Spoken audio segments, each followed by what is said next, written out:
আসসালামু আলাইকুম।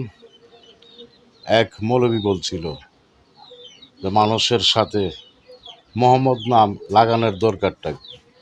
মোহাম্মদ খলিল, মোহাম্মদ কুদ্দুস এই লাগানোর দরকার নাই। আরে আহম্মদ, মোহাম্মদ নাম কখন থেকে মানুষের সাথে লাগানো লাগানোর নিয়ম আসছিল মুসলমানের সাথে? জানো? জানো না? তাহলে শোনো।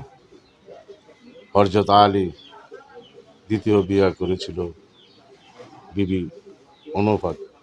অনুফার পোলাপান হয়ে মারা যাইত, মা ফাতেমার হাত দিলেই মারা যাইত।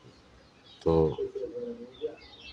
আবার অনুফার করতে ছেলে সন্তান হয়েছে, তো দয়াল নবীজির কাছে এনেছে। দয়াল নবীজির নাম লাগছিল মোহাম্মদ হানিফা। তখন সেই মোহাম্মদ হানিফা বেঁচে আছিল নবীজির নাম সাথে লাগানো।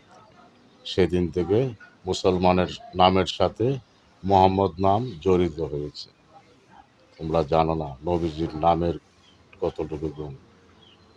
নবীজির নাম নীরবে নিস্তবে হরদম জব্বা, হরদম ভিতরে লাগবে আল্লাহ রাসূলের নাম, তাহলে তোমার কোনো বিপদ আসবে না। আসসালামু আলাইকুম।